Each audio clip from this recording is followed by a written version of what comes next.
going to be super slow. Hello, everyone. Welcome to Mystery Mondays. Seriously, I am actually recording, aren't I? This is episode number 17, and I will be discussing the missing persons cold case of Derrick J. Luking. Please hit your like button, subscribe, and as always, feel free to respectfully comment. I'm sorry, I'm probably going to be talking a little fast. I got plenty of sleep last night, but I've been awake since about 4:15 a.m. my time. So yeah, a little caffeine and a little spazzy probably.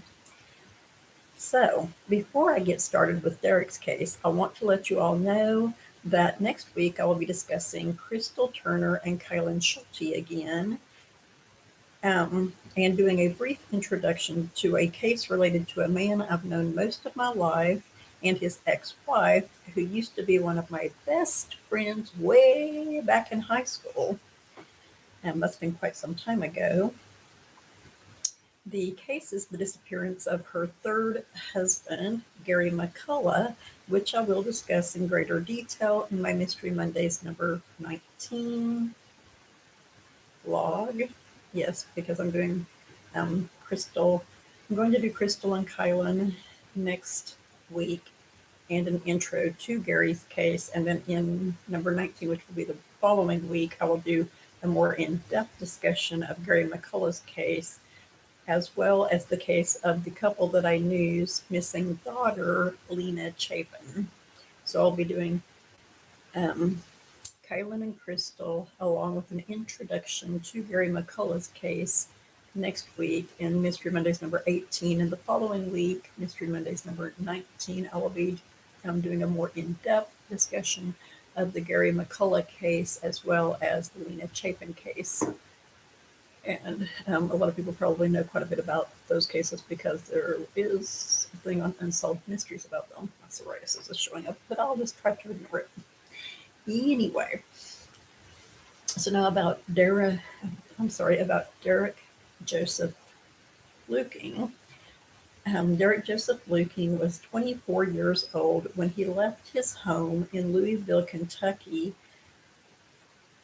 on the evening of March 14th, 2012. I forgot to write the year, actually. That's bad. I guess it was March 14th, 2012, without telling his roommate he was leaving. His roommate heard Derrick's alarm going off nonstop while he was getting ready for work, but says he figured Derrick must have forgot to turn it off. Now, me, personally, I would have gone into his room to turn off his alarm after knocking on his door and getting no answer, but that's just me. I mean, his mother does state at one point on her Facebook page that they went back to his apartment. So since they lived in an apartment, I definitely would have knocked on his door, and if he didn't answer his door, I'd have gone in there and turned off his alarm. Might have alerted the dude to something sooner, might not have. It's hard to say, but that's what I would have done, especially living in an apartment. When Derrick failed to show up for work, another friend whom he worked with called his roommate to check on him. It was out of character for him to miss work. However, his dad, Tim Luking, said his son had began drinking alcohol some, and smoking cigarettes, which was also unlike him. He said Derrick was unhappy with his job and where his life was heading. Now, his father figured that it was like he had graduated college not real long before this and then started the job he was doing. So his father figured that maybe it was that he was stressed about the transition from being in college and only working and dealing with being an adult, which I believe he was 30. No, he was 24 when he went missing. I almost said 34. I saw something that said 34, but yeah, he was 24 when he went missing. So that's a pretty stressful age, I think, in my personal opinion. So lost track of where I was at. It was out of character for him to not show up to work. That's where I was at. No, that's not where I was at. I was at his dad talking about how his personality had kind of changed because of stressors in his life. His father also said Derrick was unhappy with his job and where his life was heading. I think I just said that already. I'm sorry if my computer's a little laggy. I have some new games on it that might be slowing it down a little bit. I apologize for that. So Derrick worked as an orderly at Peninsula Behavioral Health. His roommate described him as very meek, but not quite. Having a servant's heart, he was organized and always on time. When his roommate realized something was wrong, he immediately contacted Derrick's family to let them know he was concerned about his friend. His family drove from their home in Vermont in Virginia through the night to where Derrick was living in Tennessee, which again was Louisville, Tennessee. On his computer, they discovered he had done a search for the Great Smoky Mountains and booked a room at a micro hotel in Cherokee, North Carolina. Now, some of this information is not exactly accurate, but I correct it later on in the blog directly from the Facebook profile, which is ran by his friends and family. So, that being said, that wasn't the only room that they found out that he had booked, apparently, or the only reservation. So once they were at the hotel, once his family was at the hotel, the staff at the hotel showed them video footage of their son checking in, is what this person says, but everything else says that they were shown footage of him leaving the hotel. And it says it in a way that I'm not sure whether they were shown the footage at 4 a.m. or if he was leaving the hotel at 4 a.m. That part's kind of confusing to me, the way it's worded in the post. But yeah, so they were shown the video footage of their son actually leaving the hotel, I believe, possibly checking in and leaving. And the police accessed his room for them. And there was a Bible on the bed and a bottle of liquor in the floor. His dad said it was like he was thinking about things, contemplating life, as most of us do from time to time. However, Derrick was not there. He was not in his room. He was not at the hotel. So his family drove to nearby trails and located his car on March the 17th, 2012, near Newfound Gap in the lower lot at the North Carolina and Tennessee state line. Tim thought his son had gone for a hike and would be back, but then a note was found in his car that read, "Don't come find," quote, "don't come find me," end quote. His wallet and keys were in his car. Some sources I read state otherwise, but this lady was interviewing Derrick's dad, and she says his hiking equipment was also left inside his car, which I found more information on why she said that, and I will explain that later on in the blog. On March the 17th, 2012, Derrick was officially listed as missing. His family and friends held out hope that he was okay. So, when Derrick went missing, he was, as I stated a couple of times, 24 years old. He was 5 foot 11 inches tall, weighed approximately 220 pounds. He had green eyes, brown hair, and a short beard. When he was last seen, which I think was when he was leaving the micro hotel in Cherokee, North Carolina, on the surveillance footage that his family viewed, he was wearing black track pants and white tennis shoes. And this is the one that got me like, I've not been in North Carolina in mid-March, but I don't feel like in the Smoky Mountains that it would be that warm. And I'm like, he was only wearing black track pants and white tennis shoes, or that's all that they took note that he was wearing. You know what I'm saying? But he was in his vehicle. It could be that he was wearing his track pants and tennis shoes and, had clothes in the car that he was going to wear in addition to those or whatever. But he had stated that, don't come find me. So perhaps he just wore that and then took off the track pants in the vehicle and changed them into something completely different. I don't know. So they also stated that this is from the NPS.gov website right here, he possibly had Realtree camouflage rain gear with him and a small dark colored day pack. Now it seems like that's, he's using dark colors and camouflage. He really is not perhaps wanting to be seen, but that could just be that he's wanting to stay away from other campers as well. There were no indications as to which way he had gone from Newfound Gap. By March the 19th, 30 people were searching for Derrick within the Great Smoky Mountains National Park. On March the 17th and 18th, which fell on Saturday and Sunday in 2012, rangers hiked more than 40 miles of trails radiating out from Newfound Gap, searching for signs of him and interviewing hikers they ran across to find out if anyone had met him. But the rangers turned up no information. Again, this is from the NPS website, if I recall correctly.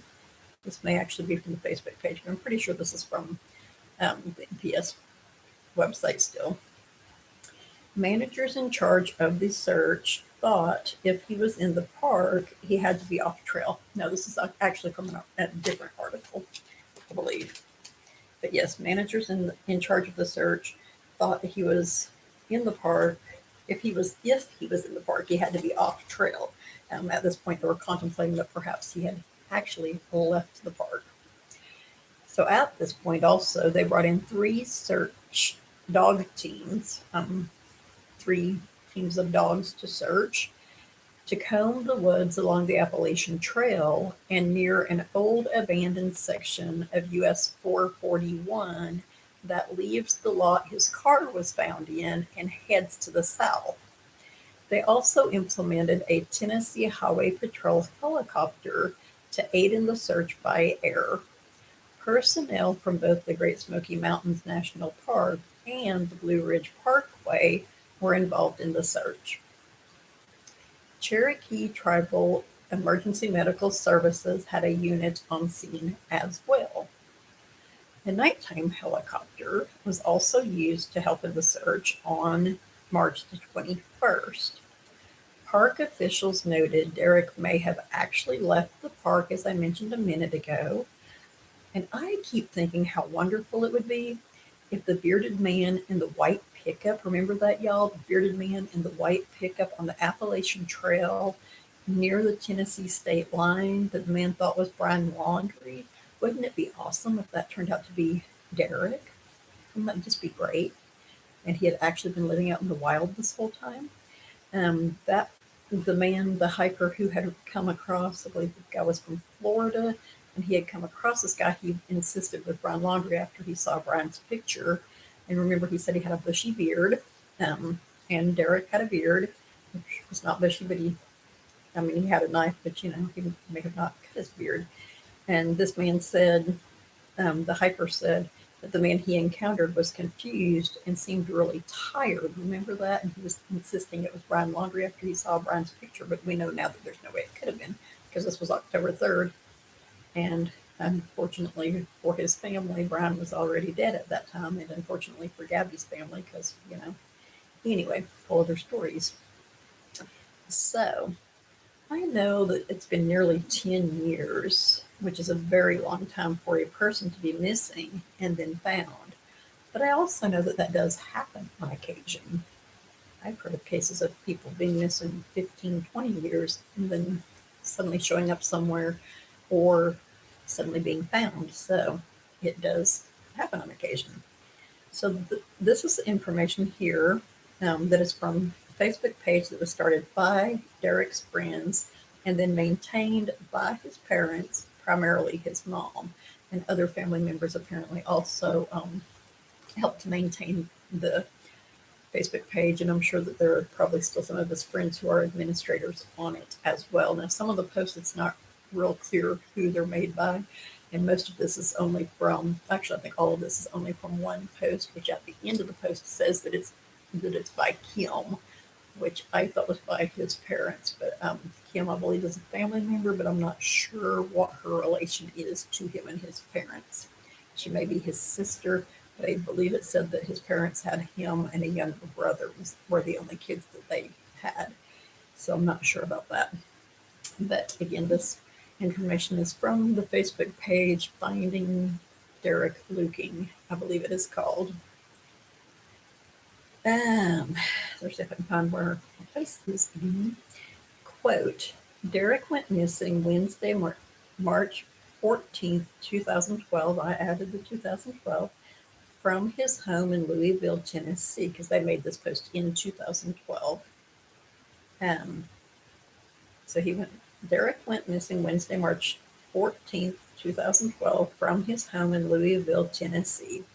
Over the next 2 days, he purchased over $1,000 in camping supplies from Bass Pro Shop, Knife Works, and Coleman's.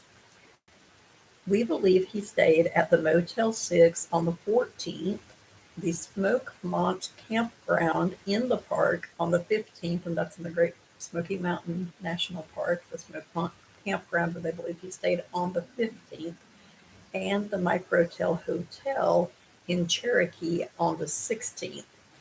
So, I guess the last time he was actually seen was on the 16th because he checked into the hotel. That might have been on the 15th, but he left and was seen at least on the surveillance camera on the 16th.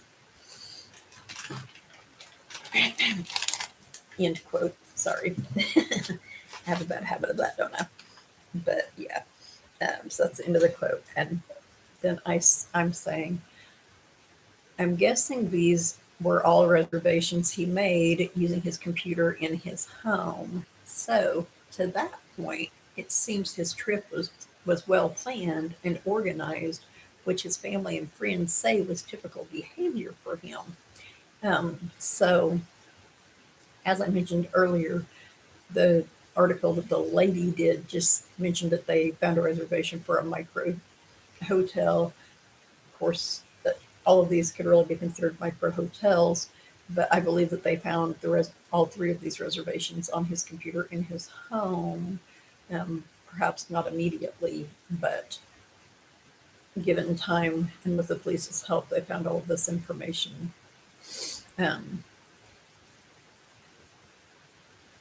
Quote, his car was found March 17th at 8:30 a.m. at Newfound Gap in the Smoky Mountains after family saw him leave. This is the part that's worded strange to me, but anyway, after family saw him leave the Microtel Hotel alone in Cherokee, North Carolina through video footage at 4 a.m.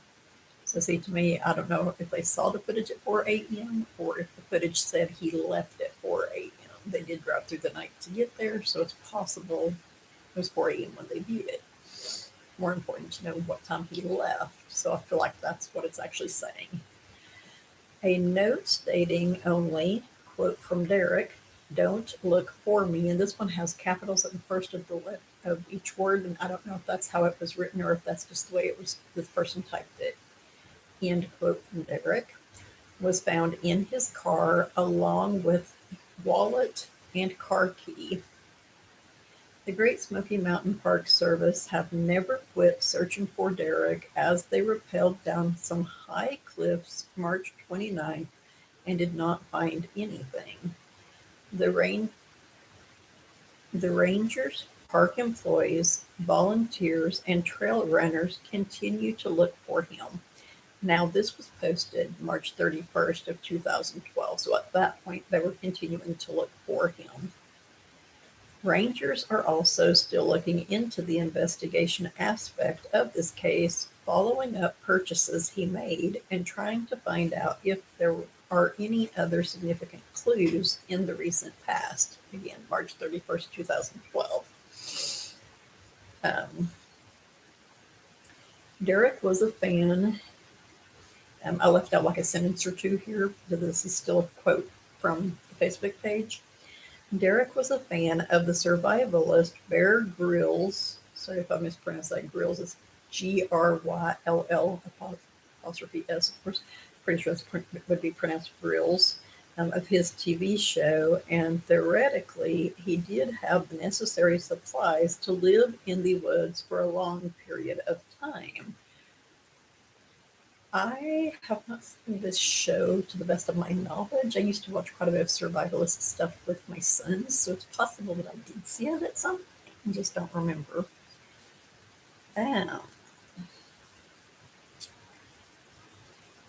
Oh, yes, that quote ended with, for a long period of time. I'm so sorry. I am so tired. I should have probably waited till tomorrow morning to do this. I apologize. Since his parents state this, it seems the lady who I mentioned earlier, who interviewed Derrick's dad, either made an either made an untrue statement or only part of his equipment or supplies were left in his car. And that is explained on the Facebook page, as I mentioned a while ago. Um, she didn't make an untrue statement. It was only part of his supplies that were left in the car, and the Facebook page mentions some of them were. Some very important equipment, um, possibly the most important. But they believed, quote, he had at least a backpack, a waterproof watch. I was going, why does he need a watch if he's out in the woods and not wanting to be found? I found that part very interesting, unless the watch had a compass and some other features, perhaps. But he had Grylls, a Bear Grylls survival tool pack, which included a multi-tool, small flashlight, and fire starter rod. You gotta have that fire starter. Keep yourself warm and cook your food to survive. He also had a Gerber Pack Axe, which I had never heard of, so I thought it was possibly a pickaxe, but I googled it, and this is an actual pack axe, is the large axe, short large axe, if that makes sense. It's got a short handle, and the blade is large. So yeah, it included one of those. You can use for making a shelter and cutting wood and stuff like that. Several people, I'm sorry, not several people, several pages of military survival manual of a several pages of a military survival manual, a knife sharpener, a compass slash thermometer, which I thought was very interesting because that way he can see how cold or hot it is and also find his way, hopefully. 100 foot of black parachute cord, a headlamp, pocket knife, iPod Touch. Some of this stuff I was like, if you don't have a way to charge it or additional batteries, then it's not going to be much use for very long. He had a book about the Smokies and the trails and some granola bars. So this book about the Smokies and the trails possibly had maps in it. Most likely did. He also purchased additional supplies from Walmart for cash. 5 bags were found in his car with opened packaging listing Walmart. When they make the generic stuff, it says made by Walmart in Bentonville, Arkansas, or it says distributed by Walmart in Bentonville, Arkansas. So that's what they're talking about right there. End quote. Since these items were purchased with cash, his family could not confirm exactly what the items were that he purchased from Walmart. I speculate possibly blankets, clothing, and more food, possibly even a travel pillow or something of that sort, to help him be more comfortable.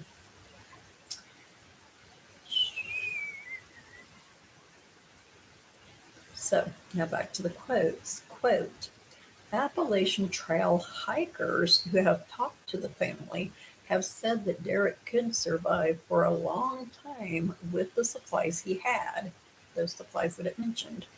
Um, and of course, they don't know what else he had that he got from Walmart, because apparently those bags were empty and there were some packages in there, which should have told him what some of the stuff was, but that may have not been, maybe there's like a third of a bag of packages, and it's like there should be a whole lot more stuff in here. So some of that stuff he had to have taken with him, right? But yes, they said that he could survive for a long time with the supplies that he did have on him.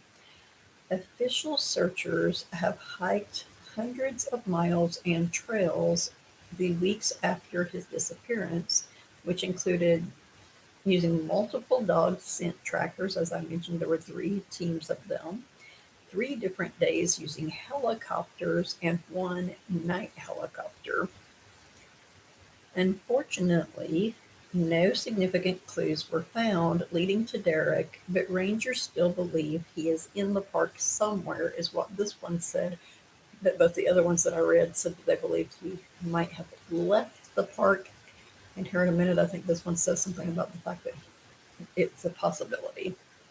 They believe he is somewhere in the park, but it's possible that he may have left the park. That makes sense, right? Um, and they believe that he is possibly off trail, end quote. Um, Most likely, he is off trail. He said, "Do not try to find me. Do not come find me." So, if he was not wanting to be found, he would not be hiking around on the trails, where people could easily find him.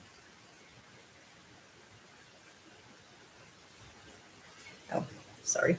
Um, his family was initially, this is not a quote, his family was initially asked by the Park Service, this is a quote, quote, not to search directly for Derrick to avoid contaminating clues, end quote. They, quote, wanted trained Park Service searchers on the trails, end quote. Therefore, his family, quote, handed out flyers with Derrick's picture to everyone who hit the trails, all the volunteers. They handed out pictures and flyers with his picture for them to hand out to people that they met. Um, and they really, if you go to this Facebook page, Finding Derrick Luking, they really spearheaded a massive search out effort. His parents really helped a lot with it, and other family members and friends as well. As the Park Service's direct search wound down, and this is still a quote, I had to double check. As the Park Service's direct search wound down their foot search, we, the family, started our own. Our family and friends, along with other concerned people, gathered the 24th and 25th of March to search for Derrick. A total of over 60 people showed up to hike and hand out flyers. It's a lot of people. Oh, she scared me. Hikers that showed up hiked a total of about 175 miles of trail, and people handed out about 3,000 flyers to people in the park and the surrounding areas. End quote. Both his family and the Park Service acknowledged he may have left the Great Smoky Mountains National Park, so they tried to make sure information about him was available to the media and people outside the park. So this information was apparently given by Kim, as I said a while ago, whom I believe is a family member of Derrick Luking's, not by either of his parents. According to the website, now there was something I was going to say a while ago about, oh yes, about the concerned people that they said gathered on the 24th and 25th of March to help look for him.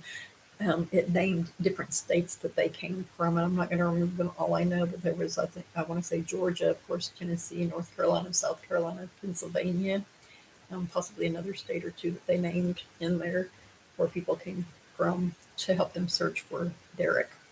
So this information here is not quoted, but it's according, or it's from the website hellbenderpress.org, which is a blog. The guy is basically what I do. His blog, from what I saw, started around January of 2021, and he was extremely interested in information concerning these missing persons cases, especially ones like Derrick Luking, who are in the Great Smoky Mountains, because this guy lives in Tennessee, so that's his backyard, and he has hiked there several times. And he said that he has gone out several times helping look for people that are missing in the park. So it's good that he is able to do that because he lives really close to one of those parks and is young enough and healthy enough to do so. I don't actually know how young he is or healthy, but apparently, he does some hiking. So he's most likely in better shape than I am, which is not saying much. But anyway, According to the website hellbenderpress.org, Derrick did leave several supplies in his car, including his tent and sleeping bag. Now, this is my opinion. I think he may have planned to stay in a cave for a while, given that he had 100 foot of parachute cord and a headlamp, which both can be used for spelunking, which is cave exploring. I also speculate he may have left some larger supplies in his vehicle with the plan to retrieve them in a few days. Once he, I'm sorry. Okay, I'm going to start that again. I also speculate he may have left some larger supplies in his vehicle with the plan to retrieve them in a few days once he found his camping spot. But he clearly didn't want people looking for him, so I doubt he would have gone toward searchers if he did hear them. I'm not saying he didn't care about his family and such. He left a note in the vehicle saying, "Do not come find me." So I think as a parent, he was wanting to live out in the wild for a while. Maybe he was feeling down on himself. He had gone to foreign countries, his roommate said, and helped people who were less fortunate and given a voice to people that over there that did not have a voice. So I think, he had as the guy said, the servant's heart. I feel like he felt like he was meant to do something along that line, which kind of made me wonder why he didn't try to join Peace Corps. Maybe he did. Maybe that's how he did the stuff that he did. I think they only take people up to a certain age, but there should have been other ways that he could have done stuff like that, especially working in behavioral health as an orderly. You would think he could have found some position overseas where he could have done something to help out people with those issues that needed the help over there, maybe. And maybe that's what he was going to do and it wasn't working out, and that's why he was getting discouraged. But at any rate, I feel like he was honestly, as I said about several of these other people, just wanting to get back to nature, be one with nature, and try to find some peace in that. And also at the same time, make himself feel better about himself by showing himself, that he can survive out there on his own. That is my speculation into that.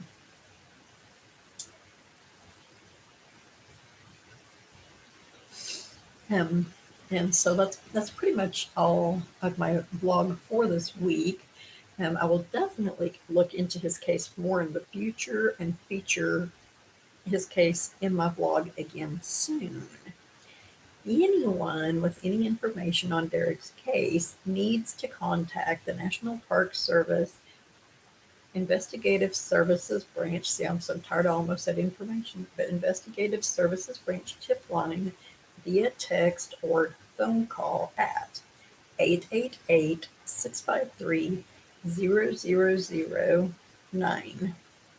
That's again 888-653-0009, which is a toll-free number, or email them at nps_isb@nps.gov. This information will be listed in my blog description sometime tomorrow morning, January the 12th, because I'm too tired to do it right now, but it is important, so it needs to be put in there, along with information on what to do if you think you have found an item or items that may belong to a missing person or appears to have been abandoned. And I'm going to tell you that also here in just a minute because that's really important information. That's why people need to watch my vlogs all the way to the end, though I also put the information in my description, so you really don't have to watch it that far. But it'd be nice if you did. I should say that at the first, though, right? So anyway, this information can also be found in most of my Mystery Mondays vlogs, starting with number 7, I believe it is. Someplace I have that written down, but I'm not exactly sure where I wrote it down at. So, as a reminder to those who visit national parks or other areas where missing persons have been reported, if anyone finds an item or items, including remains, of course, they believe may belong to a missing person, or appears to have been abandoned, please leave the item or items in place where you found them. Note their location using your coordinates, take pictures, and notify, of course, if it's not in a national park or something like that, you would notify the local sheriff's office or police station. If it's in a national park, you would notify NPS, National Park Service, ISB Investigative Services Branch tip line, which you can call or text, as I stated a while ago. Again, that number is 888-653-0009. You may also email them, as I stated, at nps_isb@nps.gov. I thought of something else I was wanting to say. Oh, yes, the FBI, of course, is also involved in a lot of these cases, and their number is very easy. I believe it's 1-800 or just 800 call FBI, and need to put that information in there as well, because these cold cases, most of them, you can also call the FBI to get information on, which they may just send that information to the National Park Service Investigative Services Branch. I do not know for sure, but that is the end of my vlog for tonight. So until next time, everyone have a great whatever time of night or day it is in your part of the world. Stay safe and stay positive. Thank you for being